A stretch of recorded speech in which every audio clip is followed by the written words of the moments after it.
Yes.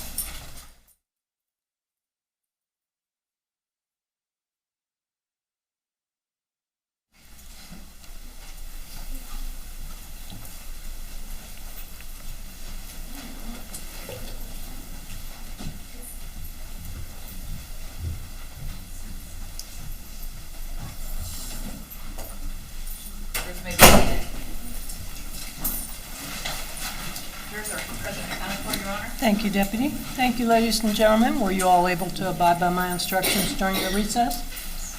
All right. Then we'll begin. Mr. Michaels? Your Honor, the defense calls Vernard, Dr. Vernard Adams.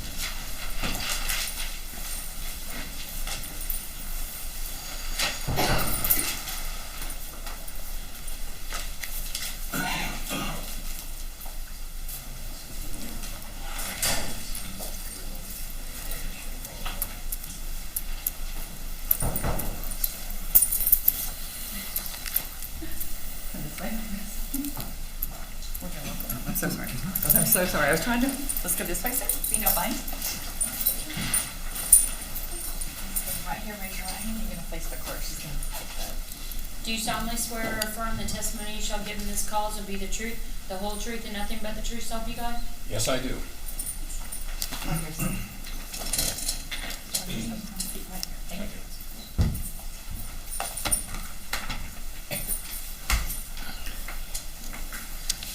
Go ahead, Mr. Michaels. Thank you, Judge.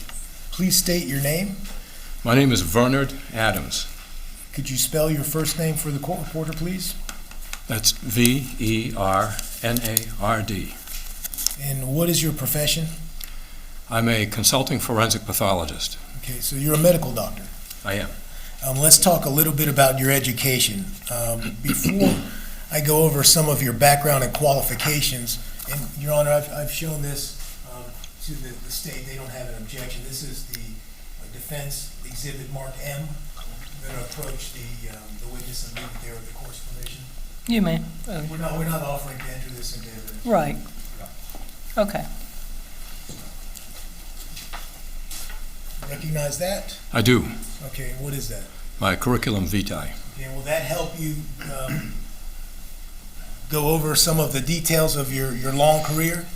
If you get into enough detail, yes. Okay, let's start out with your bachelor's degree. Where is that from? The University of Maine at Coronal, And what year did you graduate?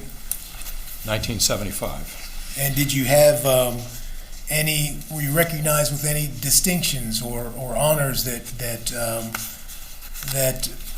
speak to your academic excellence?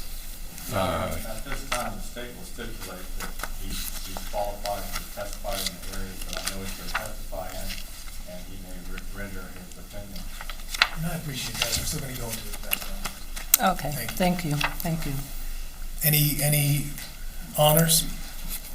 Yeah, Phi Beta Kappa, Phi Kappa Phi, and the degree was with highest distinction and high honors. I did have to refer to that. Okay. Well, it's 75. So let's go to your medical doctor. Where did you go to medical school? Tufts, And where's that? Boston, When did you graduate? 1979. Now let's talk about any sort of residency or fellowship training you did. Okay. Out of medical school, my first year of residency training was in anatomic pathology at the New England Medical Center, which is now known as the Tufts Medical Center. What's anatomic pathology? Anatomic pathology encompasses the work that pathologists do in a hospital, including mostly reading surgical biopsies under the microscope, doing pap smear readings, and the occasional autopsy in a hospital. Excuse me, Your Honor, I understand, but there's a lot of artifacts in the middle of the courtroom, plus to the side. I'm just trying to figure out where I can move so I can see the witness. So may I just figure that out? Can this be moved back anywhere until he's ready to use it?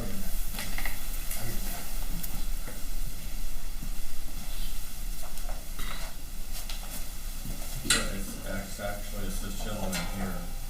trying to just move around and I've been on the approach from Mr. Escobar, you know. Is that any better? He's got clear view. From there,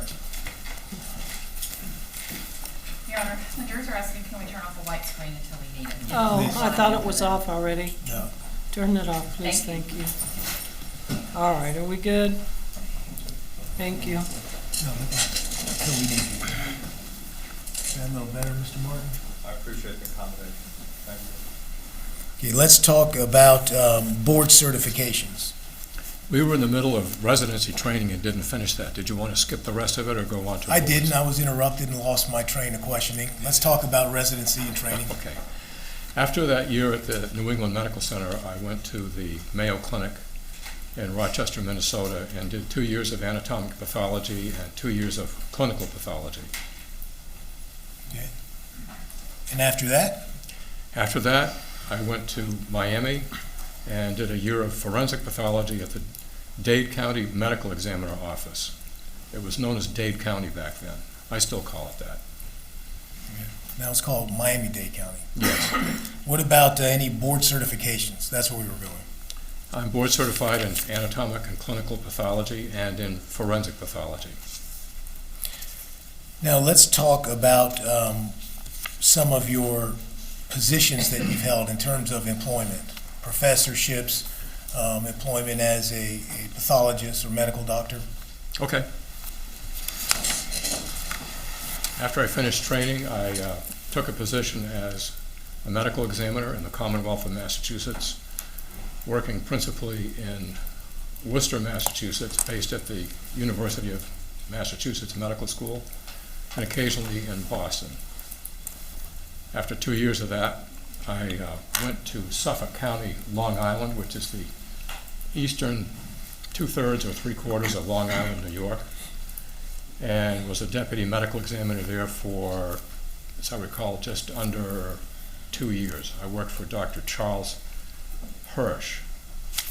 Dr. Hirsch was recruited to replace the chief medical examiner in New York City, and I went with him to New York City and worked in the Manhattan office for just over 2 years. And at that time, I had a faculty appointment at New York University, which was an affiliate of the medical examiner office. After that, I took a position as chief medical examiner in Hillsborough County, Florida, which, as you all know, is Tampa is the county seat, with a faculty appointment at the University of South Florida. And I stayed there for 21 years, and then went to West Virginia University, where I was a professor of pathology and director of the autopsy service for 3 years, and trained the residents in autopsy pathology, as well as the pathology assistant students. WVU ran a school for pathology assistant students. I left that position after 3 years in 2015, and have been doing consulting for litigation attorneys since that time. And are you still licensed to practice medicine in the state of Florida? I am. Okay. Let's talk about publishing. Have you been published? Yes. In what form? Articles in medical journals, several book chapters, and I did one professional book which was designed to assist pathology trainees, fellows in forensic pathology, and how to write competent and cogent autopsy reports. Okay, let's talk about some of the peer-reviewed medical publications. Okay, peer-reviewed means what? Peer-reviewed means that the article was looked at by a board of review editors who then criticize, make suggestions for improvement before it's ever published, or they can reject the article. And do you have your CV in front of you? Could you turn to page 6, please? Yes. Let's just talk about a couple of those. Number 1, what is the title of that?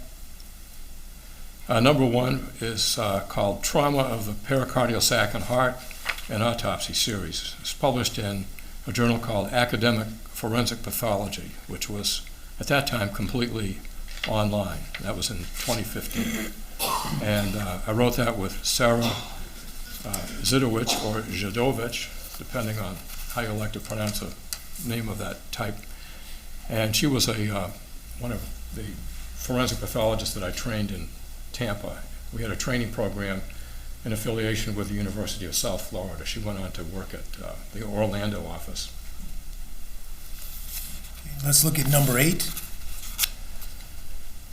Number 8, I wrote that with Claude Guidi, who is a radiologist based at Tampa General Hospital, and it's called Venous Air Embolism and Homicidal Blunt Impact Trauma, Case Reports, published in the American Journal of Forensic Pathology in 2001.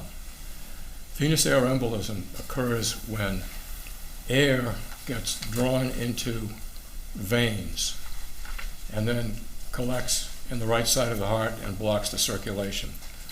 It's analogous to a pulmonary thromboembolism, which probably most of you have heard of as a pulmonary embolism, or PE, except instead of a clot, this is air blocking the flow of the flow of blood through the heart.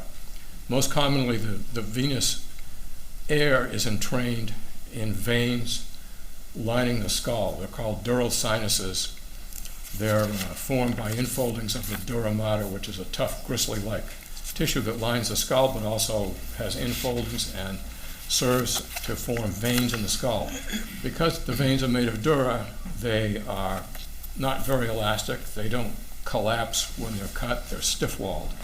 And so if there's a path for air to get in from, say, a skull fracture, then air can be pulled into the dural sinuses and drawn into the heart.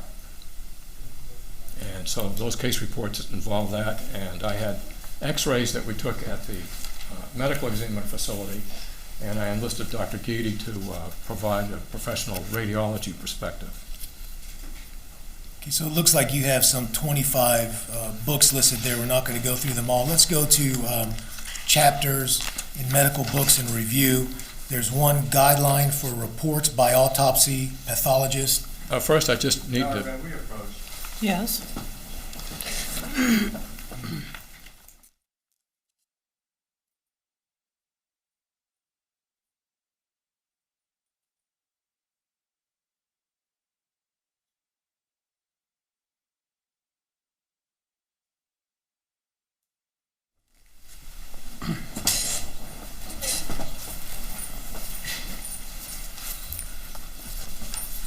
Okay, and let's just move on past those books and those sort of things. But you also authored chapters in books that deal with the practice of autopsy, correct? For the handbook of autopsy practice.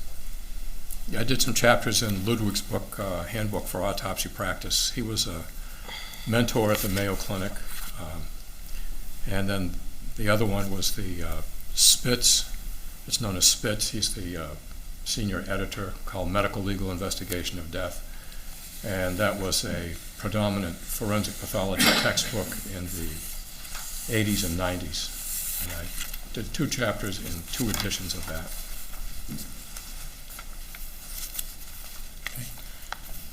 And were you also involved in practice guidelines for Florida medical examiners? Yes. And that's over a period of years, correct? Yes. Okay.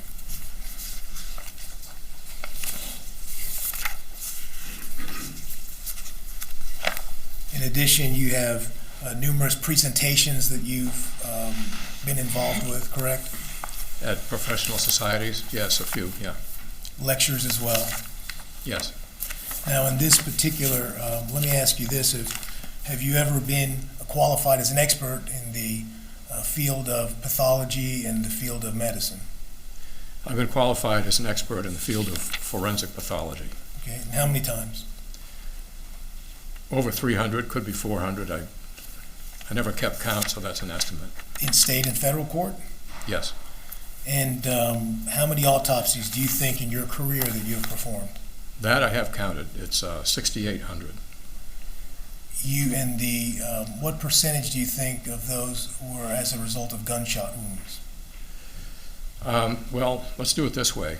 About 10% were homicides, and most of the homicides, probably 2/3, were from firearms. And then there are accidents. There aren't that many accidental firearm deaths. There are a few hunting accidents. And then there are suicides, almost all of which, if they involve firearms, involve handguns, but some long guns. Suicides would be about maybe 25% of a medical examiner practice, and the firearms deaths and suicides would be maybe half that amount in Florida. So what that all totals up to, I don't know. When you say homicide, that's opposed to suicide or accident. Is that fair to say? Yes, I use that in the sense that we use it on a death certificate, where those terms are intended solely as an aid to the vital statistics people who have to classify causes of death. And those designations are only to assist in figuring out the cause of death when the cause of death is not expressed correctly on the certificate. They have other questions of a similar ilk, such as, did the decedent smoke? Where did the injury occur, and that sort of thing, all designed to help them deal with causes of death that aren't written quite the way they should be. In other words, my question to you is, the medical examiner, if they put the cause of death is homicide, they certainly aren't commenting on whether that homicide was justifiable or not. No, and it's not even binding on anybody. It's not binding on a court. It's not binding on any lawyers. It's not even binding on the Register of Vital Statistics in Jacksonville. Why the Register of Vital Statistics for the state is in Jacksonville and not Tallahassee, I don't know. There's a story there. I don't know what it is, but that's where it is. Now, for this particular case, you were provided, for instance, an autopsy report of Chad Oulson. Yes, You were provided some photographs, yes, including the photographs of the autopsy of Chad Oulson, Mr. Olson. yes. Okay. At this time, I'm going to show you a photograph that's already been entered into evidence by the state. It's State Exhibit number 60. Mr. Funderburg, if I may. Can I just stand over there now? Yeah.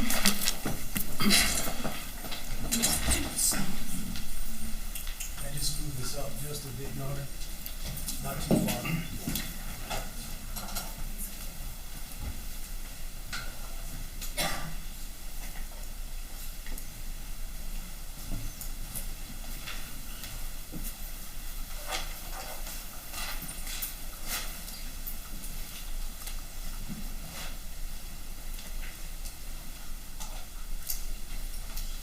Okay, we're ready.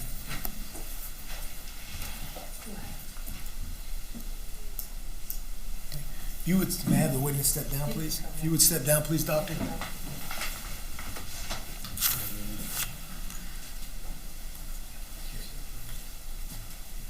Dr. Adams, here's a stylus. You want to indicate some areas that we're about to talk about. This is a photograph that's been entered into evidence by the state of Florida depicting an autopsy photograph of the right hand of Chad Oulson. You saw similar photographs in the ones that we provided you, correct? Yes, In fact, you've seen this exact photograph. yes. Now, let me ask you, as we look at this photograph, we are looking at, that looks like the right hand, is that correct? Yes. Is that proper medical technology, or is there, terminology, or is there another name for right hand and left hand? Probably in Latin there is, but I say right hand. Okay. Now we're looking at something at the very top, this area right here. Assuming that what we're looking at is a result of a gunshot wound, what are we looking at in that particular area that is underlined in black? The thing that you just underlined in black is the actual wound created by the bullet. It's gouging out a trough from the tissue of the wrist on the radial side. I'm going to say radial and ulnar. Radial would be the side with the thumb, and ulnar would be the side where the little finger is. It's named after the bones in the forearm. So this is on the radial aspect of the wrist. And the other thing you see here are all these reddish purple, almost sometimes black dots Now, on the before we skin. get there, let me ask you a question. the orientation of this photograph, again, assuming it is a gunshot wound, what is the orientation? In other words, where would the firearm be in relation to this hand, this photograph of a hand? This photograph is taken so that the lens is oriented almost the same way the muzzle of the gun was. So that you're essentially looking down the sight of the gun when you're looking at this picture. I mean, the picture, could be other photographs that are taken on the other side of the hand, and that wouldn't be the case for those photographs, but it is for this one. Now, you were indicating these purple-looking areas. Let's talk about that. What is that? That's gunpowder stippling. That's caused by having partially burning flakes of gunpowder strike the skin. They can strike other things too, but in this case it's the skin. Some of them, the flakes stay in the skin. The more the body's handled, the more they fall out. And others, like these pink ones, it's just a little divot in the skin, a little scrape by itself. It's non-specific, but you can judge it by the company it keeps. This pattern is one of gunpowder stippling.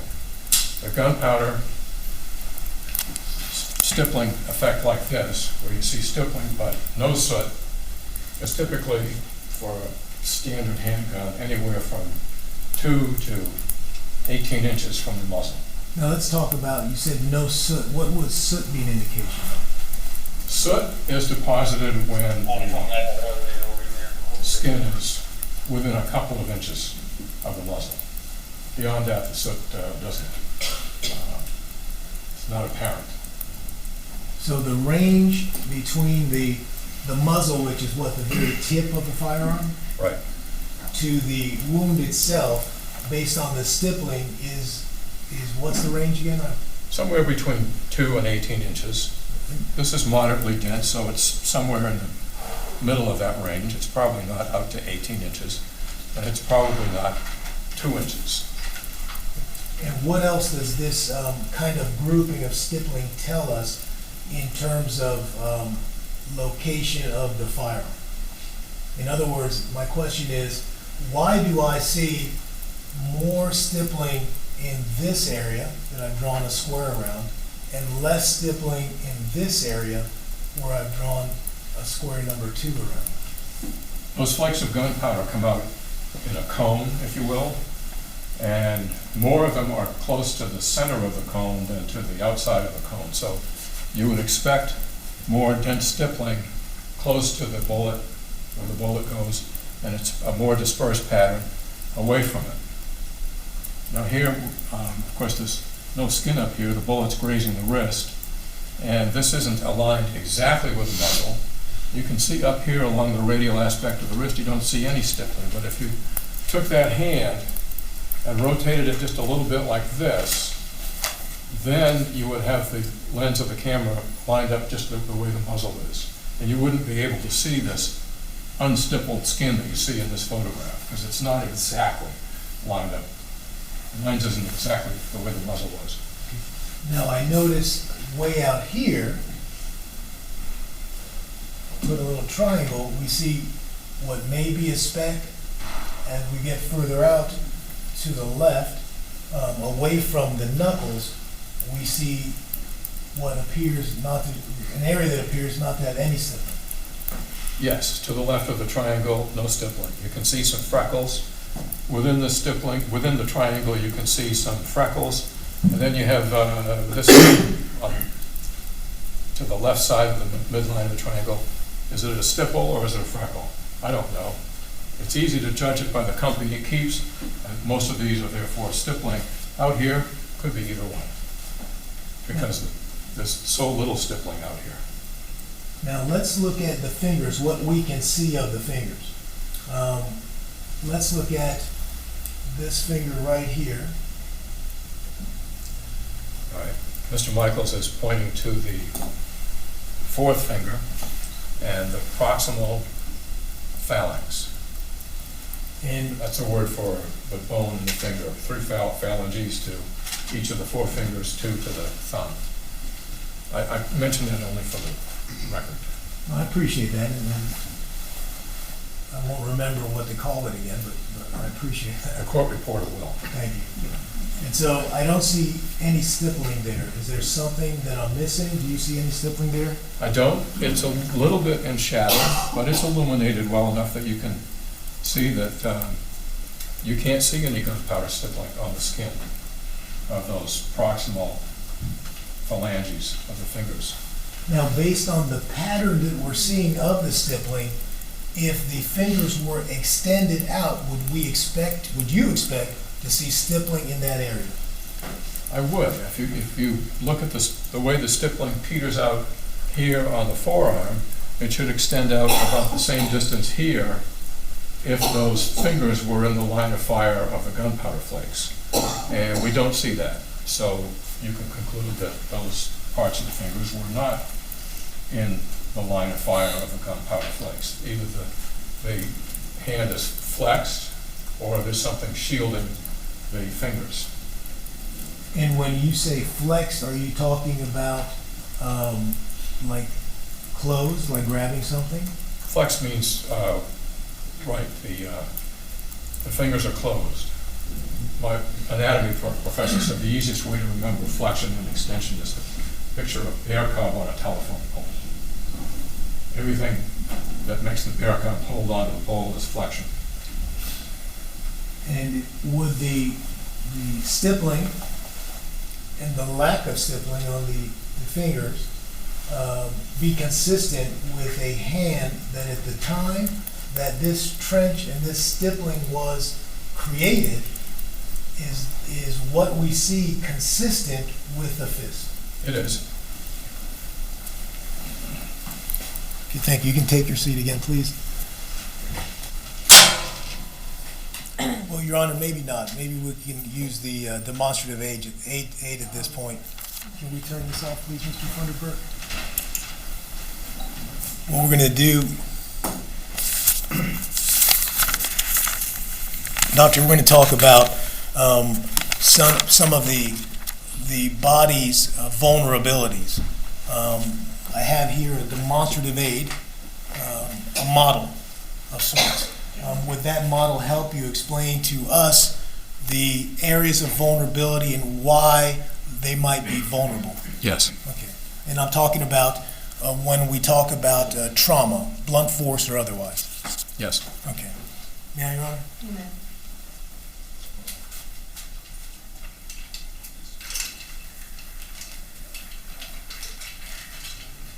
You can come down, please, Doctor. All right. Certainly you're familiar with anatomy of the human body Yes. and the skeletal system. Yeah. You've probably seen it over the 6,800 times you talked about. Some parts more than others, yeah. I understand. Right. The most vulnerable part of the body? Probably the head or the junction of the head and the cervical spine. Let's start with the head. Tell us why the head is such a vulnerable area of the human body. All right. I'm pointing to the temple here. And this part of the skull is called the temple bone. It's fairly thin there. So this part of the skull, being thinner than the rest of the skull, is more susceptible to impact, to fracturing. And then the whole structure of the face. So let's talk about the temple first. Sure. Okay. So the temple area is, The side of the skull, just above and behind the eye socket. okay. The And orbit. on the human body, it looks like this part here. Yes. Okay. And so this is what it looks like behind the face. Right? If you will. Okay. And so tell me why this is particularly vulnerable in terms of fracture. Is it the structure? Tell me what it is that makes that area so vulnerable. It's thinner than other parts of the skull. Other parts of the skull are thicker, not so much to protect from injury, but because they have muscular insertions. For instance, the masseter muscle comes up here and inserts. In carotids, it goes up onto a crest on top of the skull because the muscle is so powerful they have to crack nuts. And humans, not so much. The skull is thicker back here. All the neck muscles are inserted. Let's talk about the skull in a moment. When it comes to the temple, based on the structure of the bones, by that I mean the lack of density that other bones may have, you said it's more susceptible to a trauma. Would that be a trauma caused by a fist that could potentially fracture the temple? Could be a fist or a blunt object. Anything that provides impact. Okay. Or even a slap that's done hard enough with the heel of the hand, for instance? Probably not so much a slap from an open hand, Okay. because the force would be distributed. The injurious potential of something coming at the body is inversely proportional to the time over which it's inflicted and inversely proportional to the area over which it's inflicted. So if it's inflicted over a long time, it's less injurious, short time, more injurious. This makes sense if you think about the difference between blast injury, impact trauma with, say, with cars where there's conservation of momentum, you have enough speed, or just slow compression. Blast injury is much worse. Slow compression is much better. And then that's the time element. If you look at the surface area element, if all the force is concentrated in something small and hard, it's more injurious than if the force is spread out over a wider area. And if you think about a motorcycle helmet, it's designed to spread the impact out in time, that's the pad, the liner, and in space, that's the shell. So, for instance, if something that's a cell phone, if it were to strike somebody in the temple on the edge, is that potentially the cause of a fracture through that area? Yes, it could be, yes. Now, let me ask you this. If somebody's a fat guy, has a lot of fat, weighs a lot, is that going to protect him in any way from that sort of injury you're talking about when it comes to the temple? No. I mean, there's a little bit of extra fat in the scalp, and people who are obese, particularly morbidly obese people, but it's not much. Their increased fat depots are largely elsewhere, usual places, the abdomen, buttocks, to some degree on the extremities. Now, before, I know you're talking about the face, what about other parts of the skull? Let's talk about that. Well, before we leave the temple, I wanted to mention the epidural hematomas. There are arteries that supply the skull, and they run on the inside of the skull between the lining dura mater, I mentioned that earlier, and the skull itself. So if there's a fracture and the two pieces of bone are displaced during the instant that the fracture occurs, then one of those arteries can be torn. The one most likely to be torn is the middle laryngeal artery, which is right here in the temple region. So if you get a tearing of that artery, the person doesn't bleed to death. What happens is there's an accumulation of blood, arterial blood gets pumped in, and it strips the dura off the skull, forms a hematoma, and then that dura, being pushed by the hematoma, presses on the brain. The brain doesn't like it when it's subjected to local pressure like that, and the brain then shifts. It can herniate through holes in the base of the skull if there's enough pressure, or the brain can simply develop swelling and edema in that area with this increased pressure. While we're talking about the brain, let me ask you this. As a person ages, does that affect the size of the brain within the skull? It does.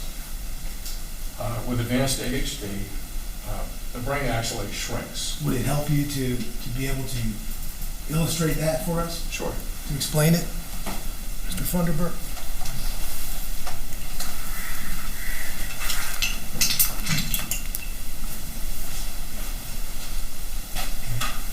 If you would, let's draw nice and big so we all can see it, please.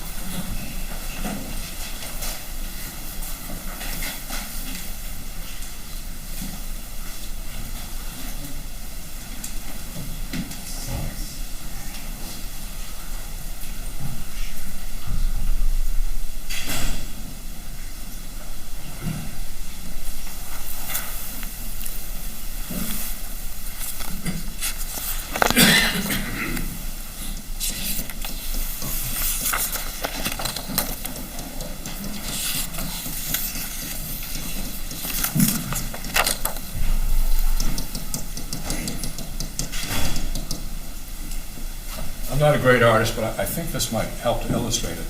So this is, I would have sketched as a coronal section of the head. The skull is this, is two black lines with cross-hatching filling in the space. The brain is this sort of U-shaped round thing in the middle with the dots. I tried to make dots. Now, I'm sorry, doctor, when you said coronal, is that if we take the top of this off? No, We're looking that down? would be a horizontal section. A coronal section is a vertical slice from left to right. So just imagine this is a vertical slice from left to right. If I drew a couple of ears on that, it might help, but I'm not drawing skin. And then the inner layer of the skull here, this black line, that's where the dura mater is. That's the lining of the skull. And then there's a projection of dura right here that is between the cerebral hemispheres. Not completely between, just part way. And that's just, the dura, as I mentioned, is tough, gristly-like, and it's flat. And then the veins that drain the brain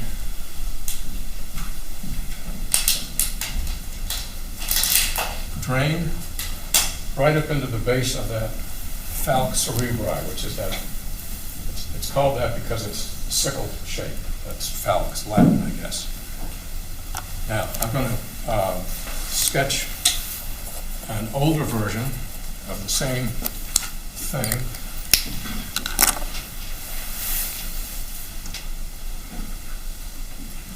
And I'm going to just exaggerate.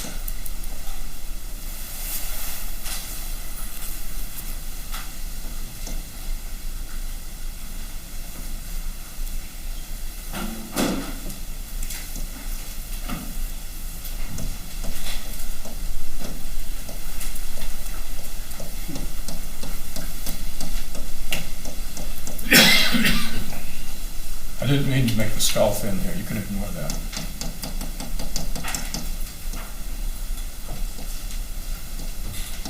So again, a brain, the skull, and the space between the brain and the skull here is increased because the brain is smaller.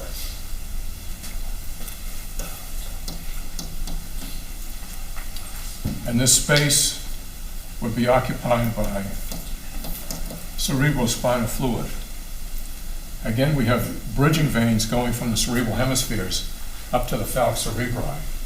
And because the brain is smaller, those veins have to be longer. They traverse a longer distance.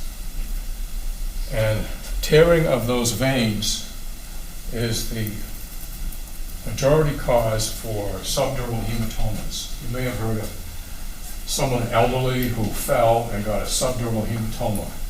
And that would be an accumulation of blood in the subdural space, where I just drew an arrow.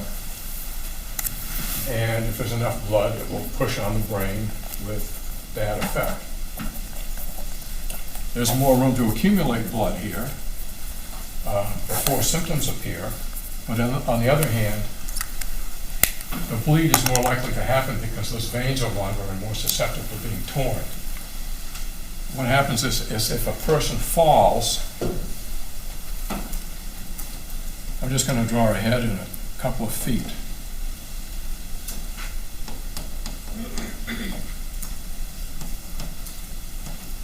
I've drawn one stick figure upright and one stick figure supine or recumbent. And for the head to get from here to here, it rotates through 90 degrees.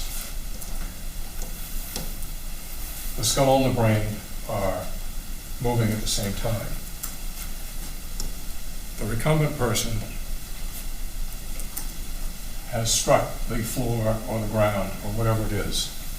So the skull stops suddenly and the brain continues to rotate until it snaps back. That rotation is when those veins are torn. That's how a subdural hematoma works. So just to complete this, I'll sketch a child's brain.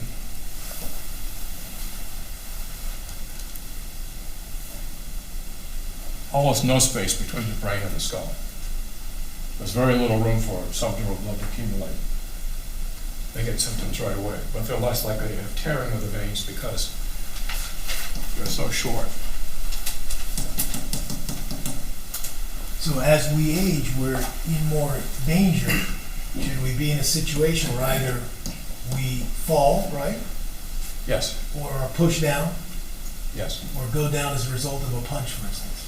Yeah, from the viewpoint of the skull and the brain, it doesn't make any difference what the impact is. Okay.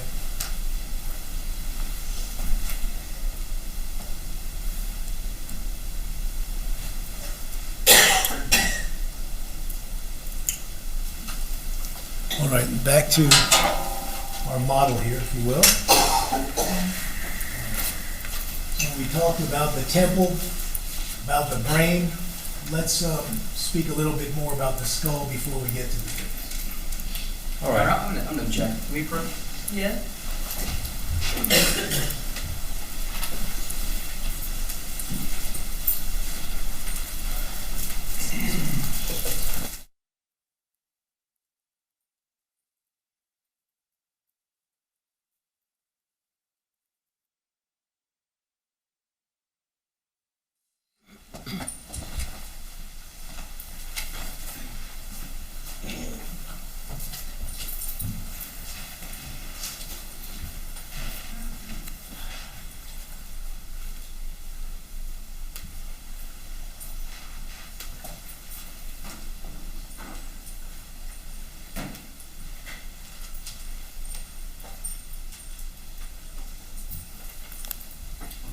Thank you, Your Honor. If you would please step down, Doctor.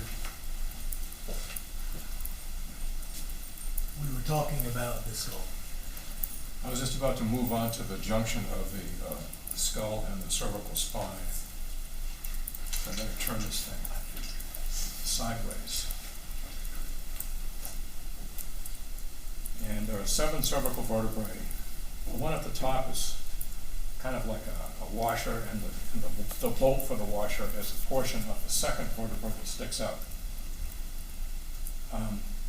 Reptiles don't have this arrangement, mammals do. If you consider the complete turning capacity of the head and the neck, 40% of it occurs right here. That's why we can turn our heads like this easily, and why alligators look kind of silly when they run, because the head moves with the torso, because they can't turn the head the way a man can. So this is an area of weakness. It's nice to be able to look around without moving the whole torso, for maybe some evolutionary reason, I don't know. But it's an area of weakness. And this comes to light in traffic accidents, where people get devastating injuries because the ligaments here fail, and this junction, the cranial-cervical junction, dislocates and lacerates or contuses or sprains the junction of the brainstem and the spinal cord. Now, if we're not talking about traffic accidents, we're just talking about an impact from a blow of some kind, you can actually, a blow right here, and I'm indicating basically the mastoid process or the side of the upper neck, can produce enough transient dislocation to tear either one of the 2 vertebral arteries that run up through the bones of the vertebrae and then converge behind the brainstem, or in front of the brainstem, I should say. It can tear those and produce a subarachnoid hemorrhage where blood fills the spinal fluid space around the brainstem and the spinal canal. And that can be instantly lethal or cause death within several hours, or someone could survive. But this can cause a problem with just a localized blow to the right side. I don't mean right in the sense of right-left, but to just one special part of the head, whereas the same force and the same spatial distribution of a blow elsewhere in the head might produce just a cerebral concussion or just irritate the victim.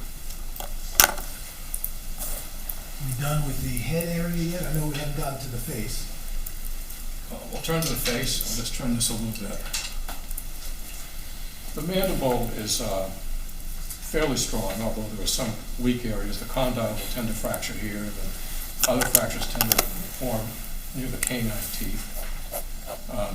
But then if you think about it, the facial bones, there's this whole structure of thin bones enclosing air spaces, either the nasal passage or paranasal sinuses, commonly known as sinuses, that provide resonance for a nice speaking voice, or a nice place to create an abscess if they don't drain particularly well. We've all known people that have had sinusitis, which has been a big problem for them.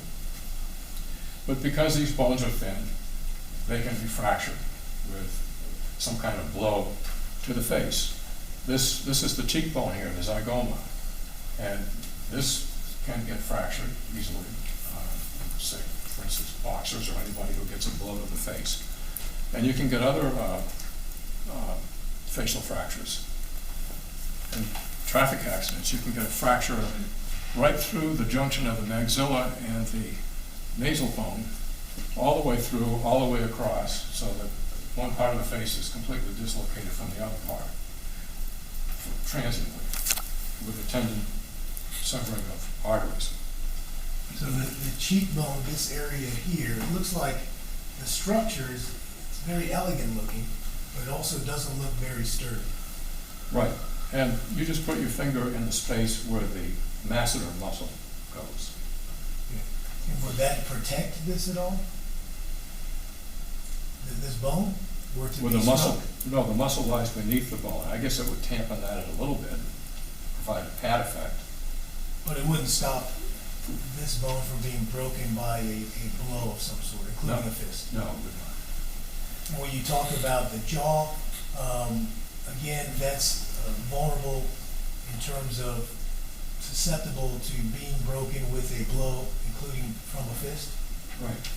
And a blow to the chin can drive the condyles up into the base of the brain. That's something seen more in traffic fatalities where the force is substantial. And then there's the nose.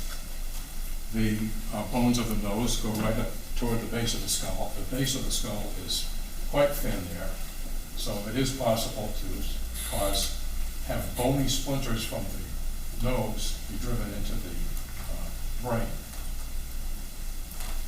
Teeth, possible to fracture teeth with a fist? It is possible to fracture teeth depending on how well they've been taken care of, and equally likely to fracture the maxilla or the mandible. But certainly, if, depending on one's bite, if one were to strike the right area, certainly you would chip or break a tooth that's maybe not directly struck. Would you agree with that? Sure, ask any hockey player. Okay. Where do we go to next on this model, doctor? Well, we have ribs. All bones have some elastic fibers in them, so it helps the bone to bend when it's struck. Speaking of hockey players, you see them get knocked down on the ice and they get right up. Their bones are bending and then snapping back. They're young. In the elderly, much of that elastic component is lost, and the bones become more brittle. They don't bend very easily. And you see this portion here of the rib is kind of translucent on this plastic model, and this portion of the rib is opaque and white. This portion, the opaque white portion, is true bone. It's hollow in the middle, it's narrow to be sure, but it's bone. The translucent bit here is intended to depict cartilage. The portion of the rib that connects to the sternum in a young person is cartilage. So it's stiff, but it's rubbery, and it can absorb energy and release energy. These cartilaginous portion of the ribs gradually become calcified with advancing age, or even ossified, which means they actually just turn to bone. And with advanced age, the junction, the joint between the rib and the sternum can actually become fused. Ankylosed is the technical term, so that there's no joint anymore, and the joint doesn't bend.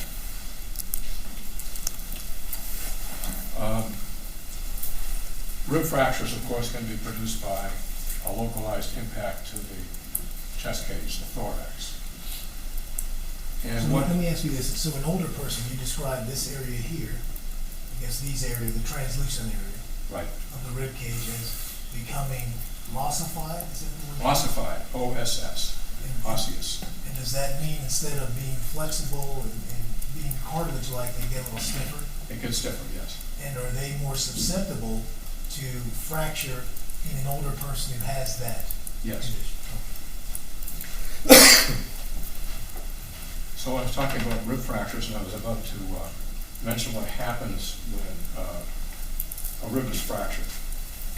The rib fractures are painful, so the body tends to minimize the movement of breathing on that side.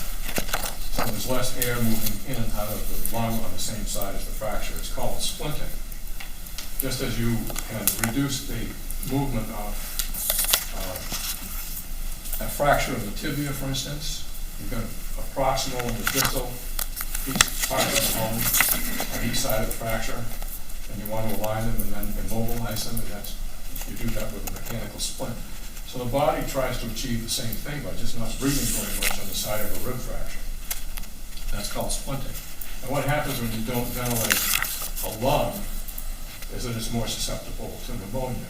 And if there's a lung contusion in the same area, that also independently increases the risk of pneumonia. Where to next? The abdomen? Well, let's talk about the abdomen. The liver sits here. It's part of the peritoneal cavity, so it's an abdominal organ accessible by an abdominal surgeon. But the diaphragm, that big muscular slab, if you will, thin slab, that separates the thorax from the abdomen, it's domed up on both sides, and the liver sits up under there. So the liver, if you're not taking a deep breath, the liver sits up in the thorax from a mechanical point of view. And if a person takes a deep breath, the diaphragm descends because the muscle contracts, and the liver is allowed down a little bit. So if the abdomen gets a blow while a person has just taken a deep breath, then the liver can be lacerated.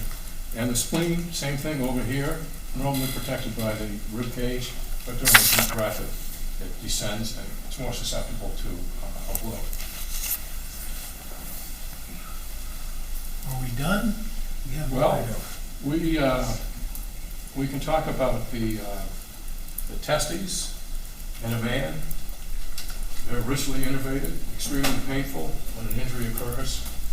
And so a blow to the testes, for instance, a kick, in a person with heart disease, or even without heart disease, but usually with heart disease, can cause the heart to stop because the pain increases the sympathetic tone in the autonomic nervous system. Increased sympathetic tone increases the risk of a ventricular arrhythmia of the heart, either ventricular fibrillation or asystole or ventricular tachycardia. So a kick to the testes can produce instantaneous death. Not always, but it can do it, and it's been well documented. Now, in terms of aging, you talked about how it affects this cartilage-like area in the rib cage. What does it do to the skeletal system in general? In general, the bones become more brittle because they lose elastic fibers. And being more brittle, they're just more susceptible to fracture. So an older person might suffer a fracture, or a younger person might not from the same blow. Yes. You can take your seat, though. Okay.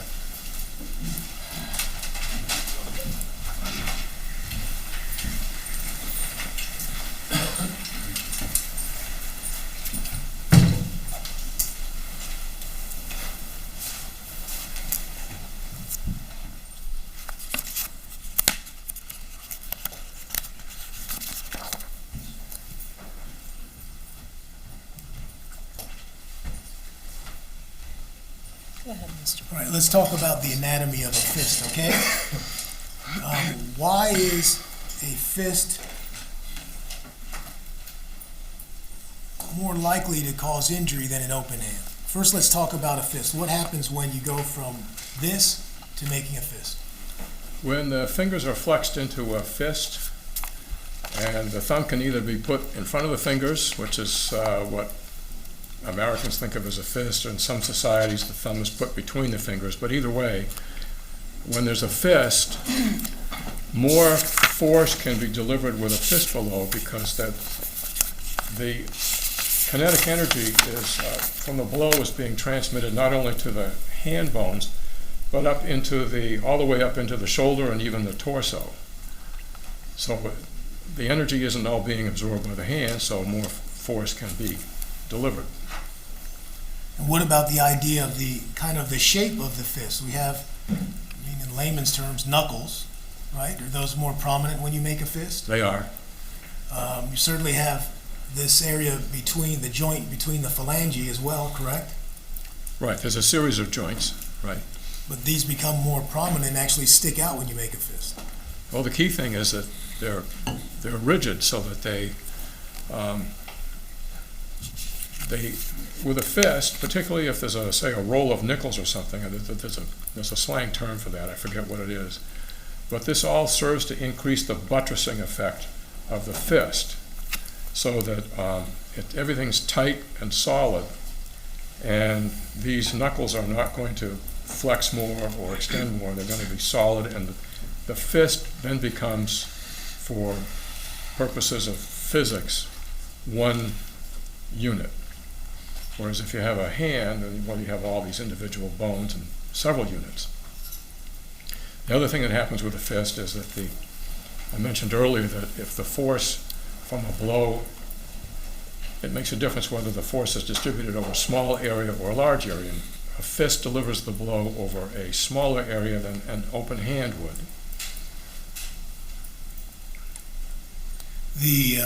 Would you agree or disagree with me that the fist can cause a nose fracture? Yes. Can a fist cause a tooth fracture? Yes. Can a fist fracture the squamous part of the skull? The squamous part of the temporal bone that I talked about, yes, that's the thin part with sufficient force, yes. Okay. What about a brain contusion? Any blow to the brain that's substantial enough can produce a brain contusion, particularly if the head is moving and the striking object is fixed as in the floor, but you can get the same effect with a moving object and a moving head. Really, there are very few situations where the head can't move. It's injurious to have a moving head. What about a fist being able to cause a rib fracture? It could, with sufficient force, yes, and an elderly brittle rib. Okay. So an elderly individual would be more susceptible to a rib fracture from a fist than somebody who isn't elderly. Yes.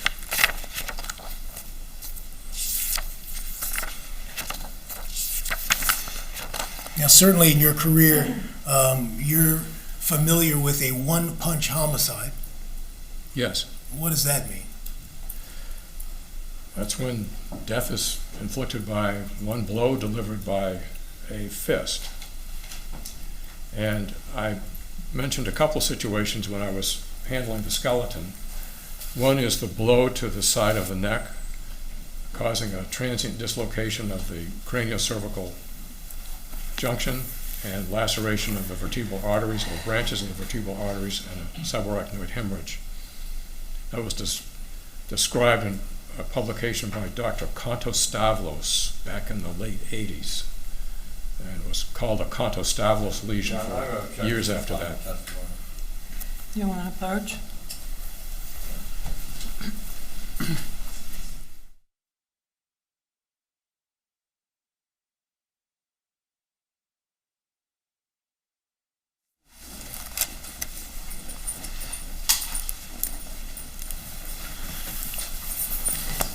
Go ahead. Doctor, certainly based on your years of education, your training in the field of pathology, your work in the field of pathology, you're familiar with that phenomenon of a one-punch homicide. Yes, And you're certainly familiar with the manner in which that happens. yes, Now, in this case, you had a look at the autopsy photo of Mr. Oulson's hand, and in your opinion, is the injury combined with the stippling consistent with that hand being in a fist when it was injured? yes. May I have a moment? You may.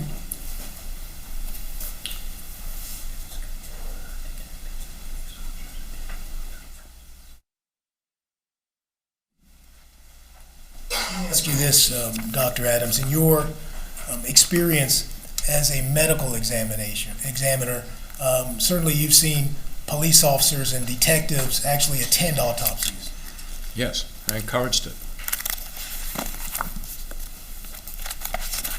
Nothing further, thank you. Quas? Let me read all the, Yeah, are we done with this?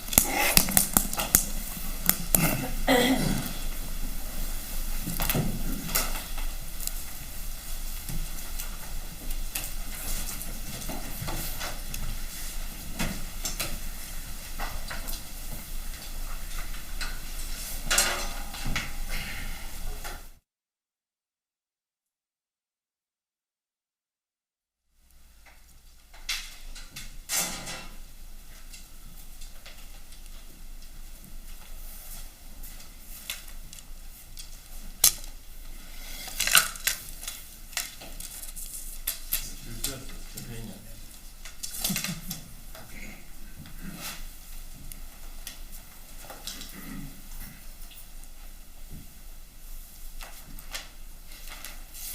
Good afternoon. Good afternoon.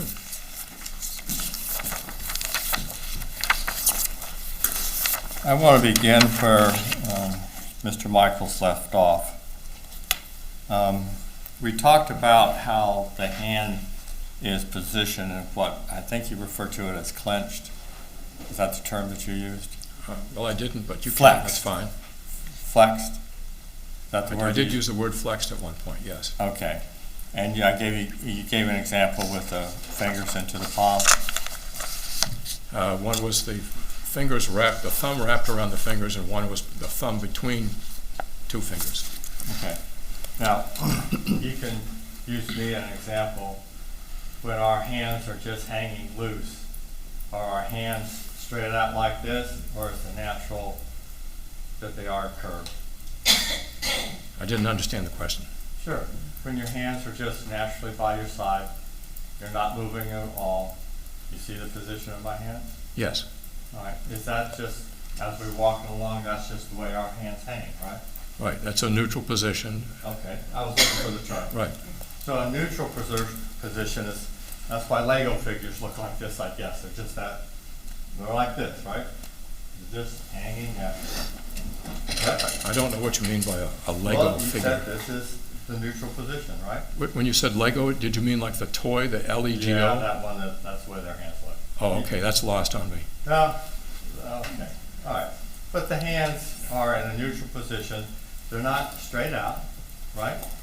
Right, that's And they're extended. not flexed or clutched, right, right? right. They're a neutral position, so just kind of halfway in between. Right, okay. Right. Now, you would agree that when we looked at the photograph of Mr. Olson's right hand, that the hand in a neutral position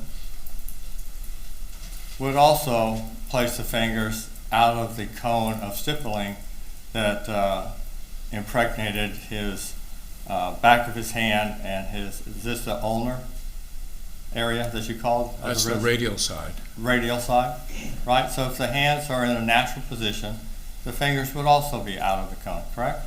Well, I wouldn't quite agree with that because in the photograph where I pointed out that the position of the lens and the position of the muscle were almost the same, you could see the proximal phalanx of the four fingers. They were in view. That was a neutral position. Things tend to assume a neutral position after death, even though there's rigor mortis. So that photograph was a neutral position, and there was no stippling on the skin. All right, so I'm going to use my right hand here, right? And you know that the path was front to back, left to right, right? For the wound path through the torso. Right, and we have Not very much left to right, pretty much front to back. Okay, but as we move, then this is not going to be exposed, correct? As you move what? If you have, everything's dynamic, right? When you're shot, it's a stationary, almost like a picture, right?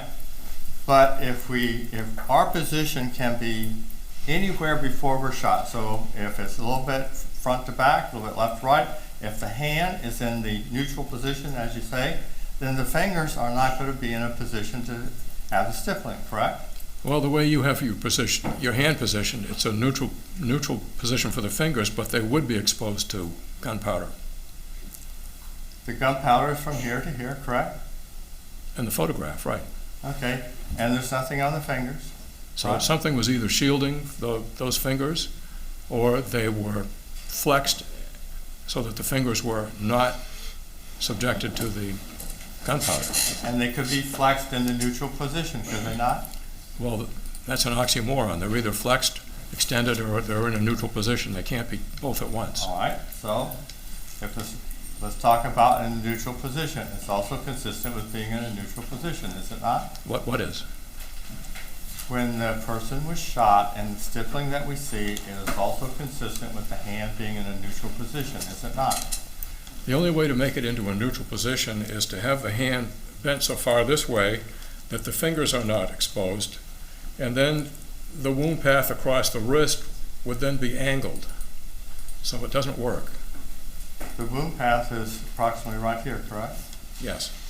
Okay. And so we have the straight line, right? So we have this that bends, right? Yes. Right? So if this is flexing and it's here, here, here, it could be like that and still have the straight path, correct?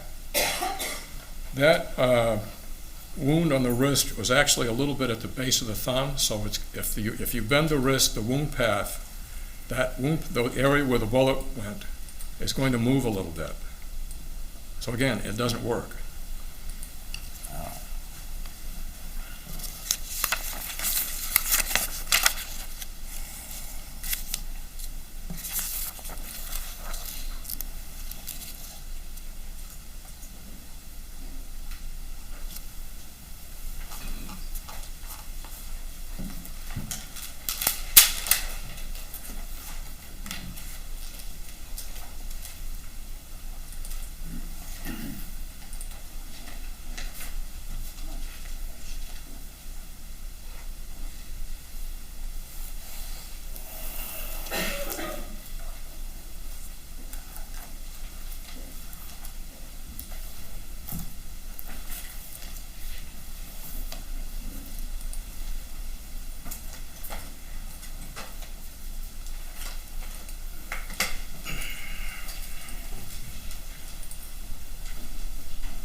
Page 1115. You remember testifying in a previous hearing? Yes.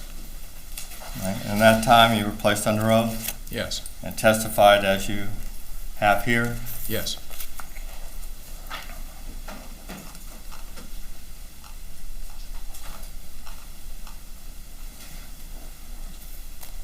Can you ask the prosecutor to give me a line, please, on that page? Page 1115, line 17 through 25, page 1116,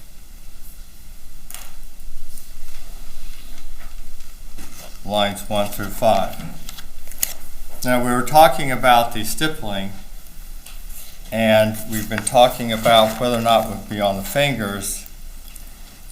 And the other possibility is just the cone did not go that far, correct? The cone of stippling. It just didn't spread that far, correct? No, we know how far the cone spread because of the spread on the forearm. So Okay. the only way for it not to have stippling at an equal distance on the fingers is if the fingers were flexed and out of the way, or if the fingers were shielded by an intermediary object. At that hearing, do you remember being asked this question? Your Honor, may I- I acknowledge objection? Improper objection.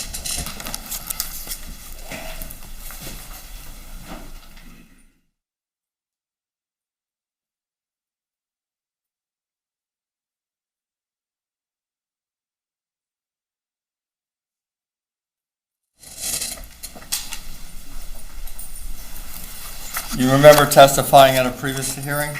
Yes, All right, and you were asked questions under oath, yes, and you were giving your medical opinions during that particular hearing, were you not? yes, And it's important, wouldn't you agree that that you provide accurate information to the jury? sure.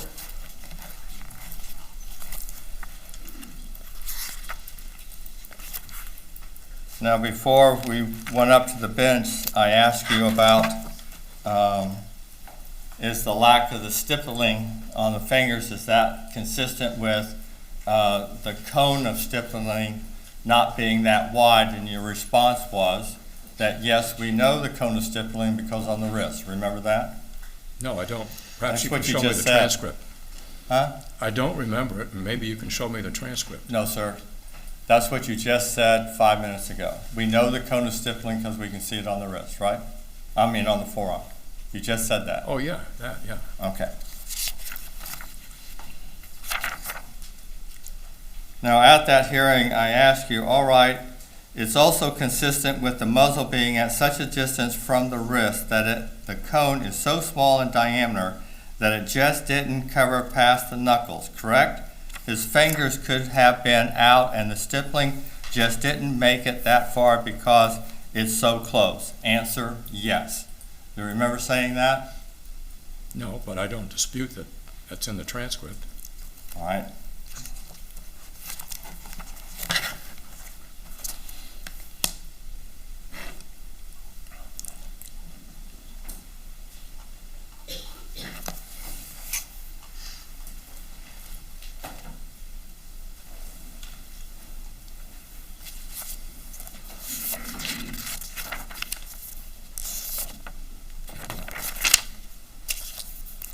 Mr. Michaels went through a series of questions regarding the vulnerability of certain parts of the human anatomy, including the head area and the torso area. So I'd like to go through those with you, all right? Sure.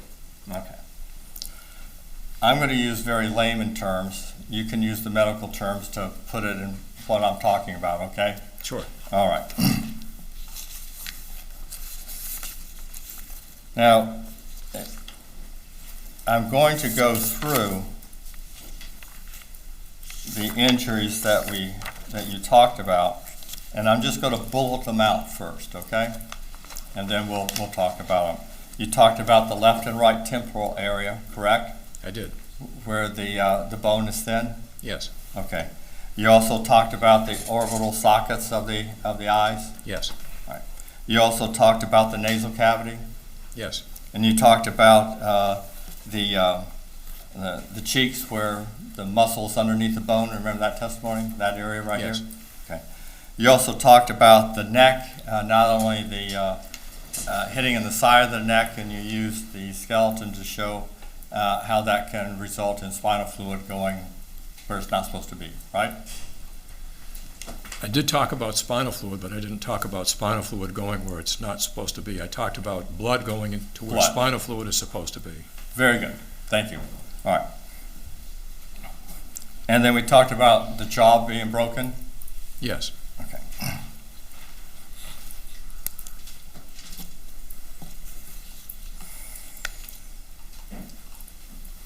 Now the witness step down, Your Honor.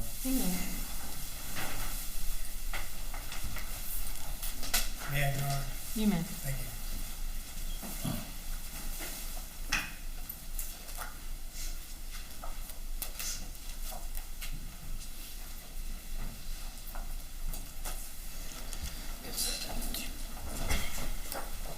Your Honor, may we approach? Yes, Object. okay.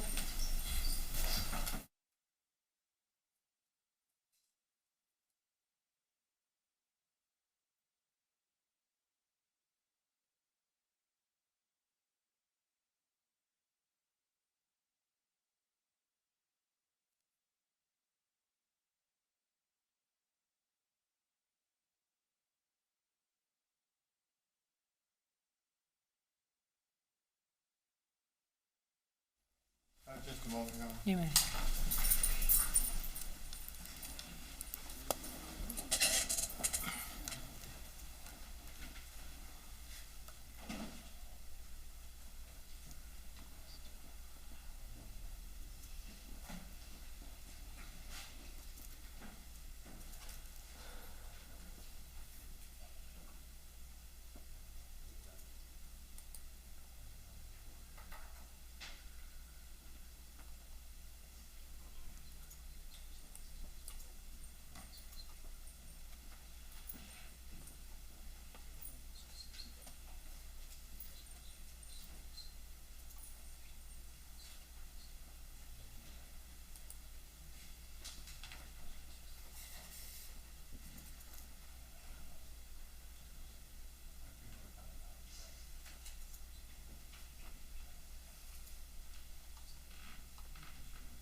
Just have a moment, Your Honor.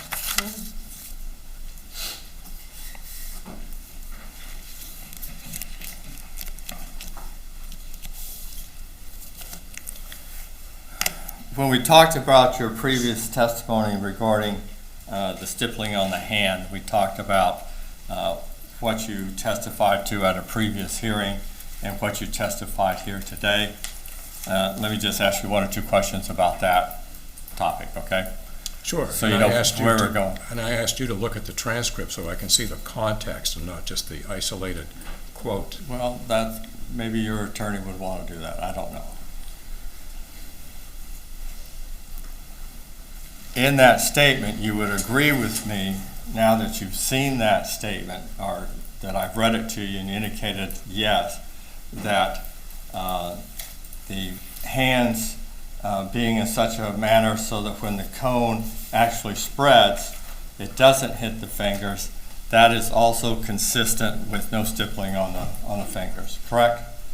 Well, first of all, I don't understand the question the way you've constructed it.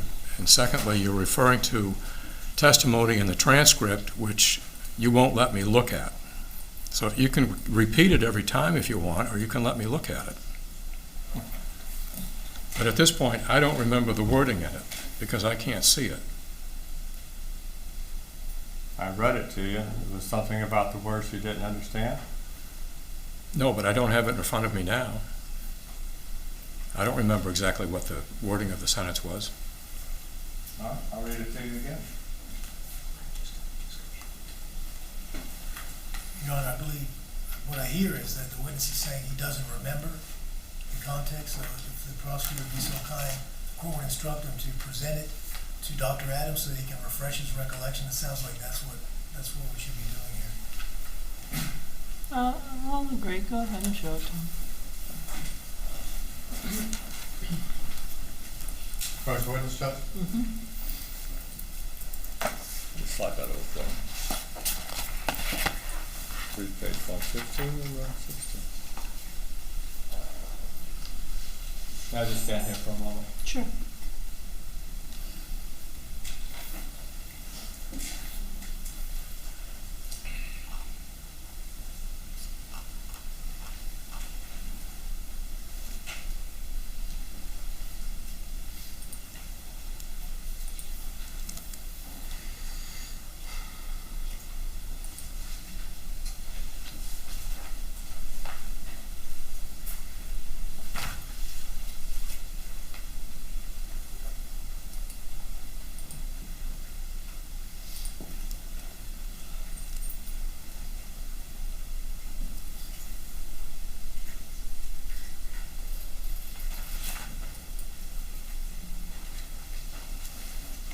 Well, it looks like I didn't understand the question as you asked it. It Your was Honor, I clear at object this to point. I object to the witnesses making any statement other than when I ask it. All right. Fair Okay. enough. Ask a question. I was trying to answer the question as to whether or not he I haven't remembered. asked the question. At this point, I don't know if there's a question pending. Ask the question again, please. Did you have a chance to read the statement? I did. I'd like to have it back so I can refer to it while I answer. Did you have a chance to read the statement? I said I did. All right. And do you agree that's what you said at a previous hearing? That if the cone wasn't wide enough, that would be another reason for the stippling not to be on the fingers? Was your testimony at the previous hearing? It probably was, although... Excuse me, Judge, that calls for a yes or no. Was it your testimony at the previous hearing? I did not review this transcript after Judge. the hearing. All right. Just, So if we assume the transcript is correct, that's an just assumption. let him answer. Let him answer. Go ahead. All right. This is totally dependent on the accuracy of the court report. This isn't like a deposition where I get the chance to review it and make an errata sheet. I had no opportunity to do that, and I had not seen this thing until very recently. So I can't vouch for the correctness of whether this is reported correctly.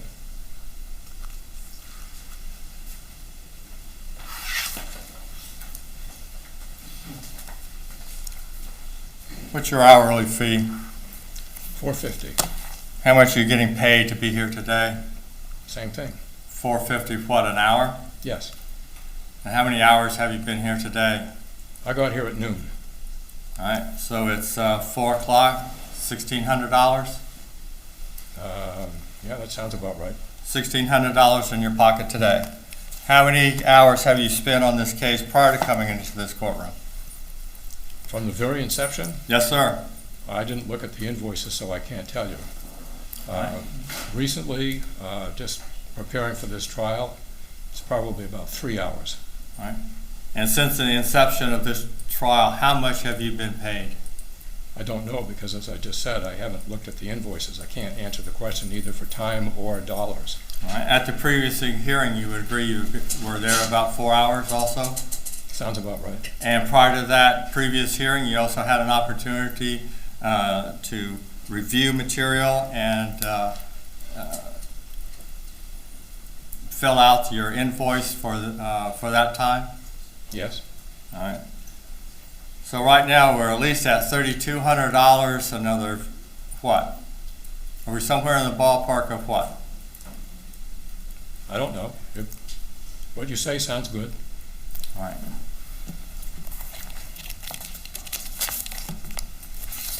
And your testimony here today is, I don't believe what the court reporter wrote, therefore, court reporter must be wrong and not you. Is that your No. testimony? I didn't say that. I said I can't vouch for the accuracy. If it's accurate, then it looks like I didn't fully comprehend the question as you asked it.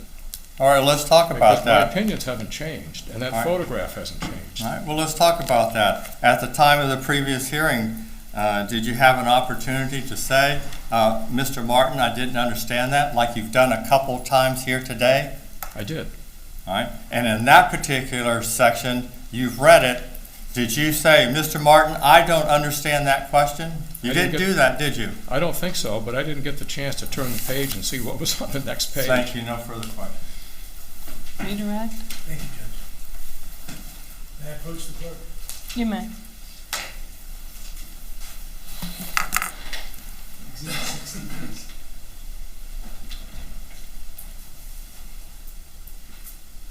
Thank you. May I have the doctor step down? Step down, please, Dr. Adams. You may. I'm sorry, Judge, I saw you shake your head, I didn't hear it.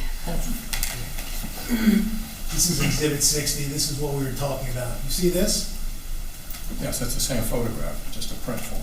All right, now let's talk about this whole issue with testimony of the prior hearing. Why on this photo is it impossible that this stippling could have, the lack of stippling on the fingers was caused by having this hand closer to the barrel? What about the cone? What are we talking about here? Well, the cone I mentioned is the gunpowder flakes issuing out, and not a cylinder, but a cone. It's the farther from the muscle, the farther they disperse, the wider the dispersion. Let me interrupt you for a second. So the middle of the cone is where the bullet comes out of. Yes, so the So flying this- bullet is surrounded by flying pieces of gunpowder. So this injury right here is the bullet. Yes, that's the center of the cone, if you will. And we can see here that the stippling extends out this far on the forearm. And if you take that same distance over here, that measurement goes out to the second knuckle of the fingers. And if we had a muzzle that was closer, would we see the stippling out here? No, the stippling would be concentrated. Those stipples would be closer together, but not spread out so much. Just the same number, actually more, because the gunpowder that didn't hit the hand because it went beneath it, some of that in a concentrated cone would actually be on the wrist of the hand. And we don't know from what you read and what you were shown, what photos or anything else that were shown to you at that point to ask you that question, do we? No, I couldn't tell from the transcript. But looking at this photo, what you're saying is it within a degree of medical certainty? Yes. You can have your seat. More questions? Are you done? Yes, I'm I'll allow it.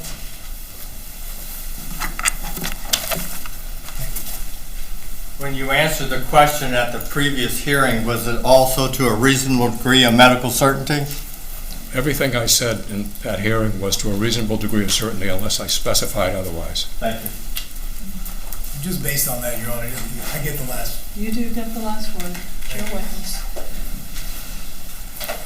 But again, in terms of the context of that statement, even whether the statement is accurate, that doesn't change your opinion today looking at the photo, No. does it?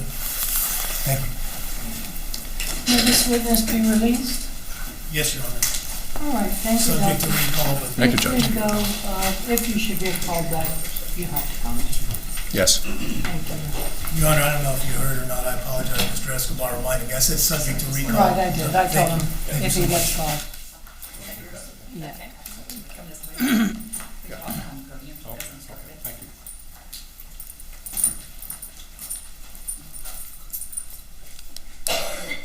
approach.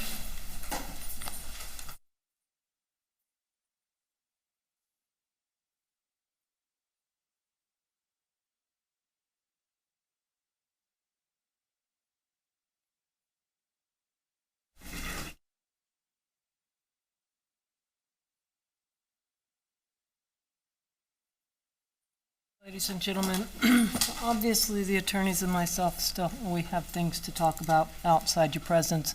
We're going to do that now and let you go. Again, you're going a little earlier than I had hoped, but please, it looks like Friday's going to be our late day. So if you can plan on that. Looks like that's where we're going to be. And it's not because we're ending early today or any other day. It's just that's the way we've got witnesses scheduled and things set up. So it's going to be unavoidable, I'm afraid. But just be prepared for that. All right? Any questions? All right, if you would, please remember my instructions during the recess. Don't do any independent research or don't discuss the facts of the case amongst yourselves or with anyone else. Don't watch the news. Thank you. I'll see you in the morning, 8:30, or whatever time you guys have to be here. Thanks.